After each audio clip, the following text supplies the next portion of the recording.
Hello friend, welcome to it and repeat. কেমন আছো সবাই? আশা করি সবাই খুব ভালো আছো। আজকে তোমাদের বানিয়ে দেখাবো লিটিল অ্যাপেল পাই। চলো তাহলে রেসিপিটা শুরু করি। সবার প্রথমে একটা পাত্রের মধ্যে আমি 2 কাপ মতন ময়দা নিয়ে নিয়েছি। এখানে 2 চামচি মতন নিয়ে নিলাম বাটার। সামান্য একটু নুন দিয়েছি স্বাদটা ব্যালেন্স হওয়ার জন্য, তবে নুনটা খুব সামান্যই দেবে, কেননা বাটারের মধ্যেও তো নুন থাকে, তার জন্য। আর এখানে আমি চিনিটাকে গুঁড়ো করে নিয়েছি, 1 চামচি মতন চিনিও কিন্তু দিলাম। এই ডোটা একটু মিষ্টি মিষ্টি হলে বেশি ভালো লাগে। যখন ময়ামটা এরকম হয়ে যাবে, অল্প অল্প জল দিয়ে শক্ত একটা ডো বানিয়ে নিয়েছি। তারপরে ডোটাকে একটু ভেজা ন্যাকড়া দিয়ে ঢাকা দিয়ে রেখে দিয়েছি। তারপরে এখানে দেখো অ্যাপেল নিয়ে নিলাম। অ্যাপেলের সাথে দুখানা কিন্তু দারচিনিও দেখিয়ে দিলাম, কেননা দারচিনিটাও এই রেসিপিতে ব্যবহার করতে হবে। আপেলটাকে ভালো করে আগে ধুয়ে নিয়েছি, তারপরে তার ছোকলাটাকে ছাড়িয়ে নিয়ে তারপরে এইভাবে ছোট ছোট করে আমি ছোট ছোট কিউব করে দেখো আপেলটাকে এইভাবে কেটে নিয়েছি। 2টো আপেল কেটে নিয়েছি। তারপরে একটা প্যান বসিয়ে দিলাম। একদম গ্যাসের ফ্লেমটা কিন্তু লোতে রাখতে হবে। তারপরেই আমি প্যানের মধ্যে দিয়ে দিলাম আপেল কুচিটাকে। দুখানা আমি এখানে দেখো দারচিনি দিয়ে দিলাম। এখানে কিন্তু দারচিনি গুঁড়োও ব্যবহার করা যায়, তবে আমি গোটাই দিলাম। আর তারপরেই আবারও 1 চামচি মতন বাটার আমি এর মধ্যে দিয়ে দিলাম। আর 2 থেকে 3 চামচি মতন কিন্তু চিনির গুঁড়ো দিয়ে দিলাম। এখানে কিন্তু ব্রাউন সুগার ব্যবহার করা হয়, তবে আমার ঘরে ব্রাউন সুগার নেই বলে আমি কিন্তু হোয়াইট সুগারটা দিয়েই করলাম। তারপরে দেওয়ার সাথে সাথেই দেখবে একদম মেল্ট হয়ে জল বেরিয়ে যায়। তখন কি করতে হবে, এই আপেলগুলোকে একটা পাত্রের মধ্যে কিন্তু তুলে নিতে হবে।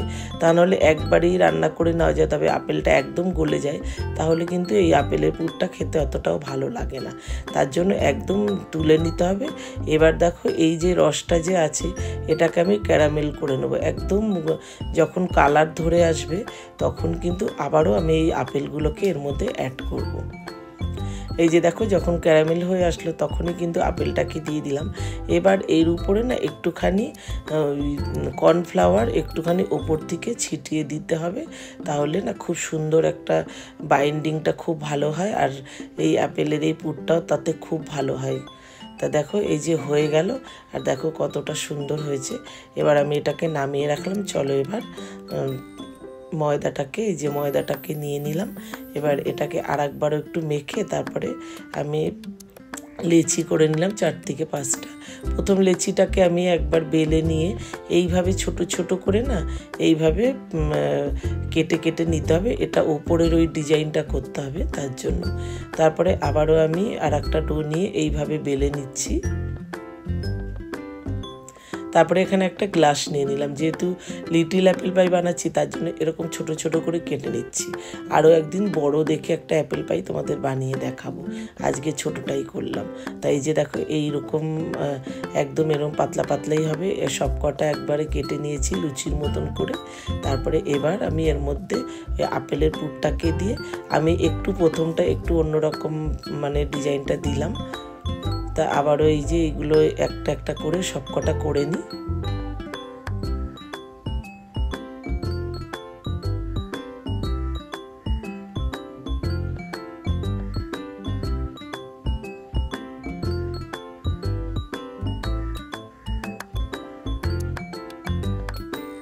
দেখো এইভাবে করে নিয়ে তারপরে কিন্তু এই আগে এই যে ওপর থেকে এই ময়দার এই যে ফিতে ফিতে মতন কেটে নিয়েছি সেটাকে দিয়ে তারপরে যেটা বাড়তি থাকবে ওটাকে চাকু দিয়ে কেটে একটা শেপ করে নেব। এইভাবেই করে নিলাম। আর খেতে কিন্তু ভীষণ সুন্দর হয়, এইভাবে করে নেবে। আর বাচ্চারাও দেখবে খেতে খুব ভালোবাসবে। একদম ছোট ছোট করে করেছি, দেখতেও সুন্দর লাগে এইভাবে, আর খেতেও বেশ ভালো লাগে। আর আজকে আমি না এয়ার ফ্রায়ারে করবো এটা। আর এয়ার ফ্রায়ারে আমি একটুখানি বাটার ব্রাশ করে নিলাম। তারপরে এয়ার ফ্রায়ারে এবার দিয়ে একটুখানি এখানে আমি চিনি আর বাটার একটু মেল্ট করে ওপর থেকে ব্রাশ করে দেব। এখানে কিন্তু ডিমের ব্যাটারও, ডিমটাকে ফাটিয়ে সেটা দিয়েও ব্রাশ করা যায়, তবে আমি যেহেতু লিটিল অ্যাপেল পাই করছি বলে আমার গপু সোনাকে দেব, তার জন্য কিন্তু আমি একদম নিরামিষ করেই করলাম।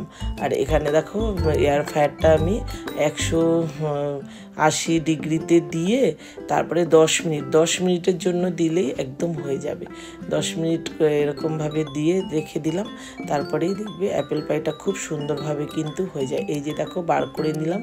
আবারও ওপর থেকে আমি আবারও একটুখানি বাটার ব্রাশ করে দেবো একটু শাইনটা হওয়ার জন্য।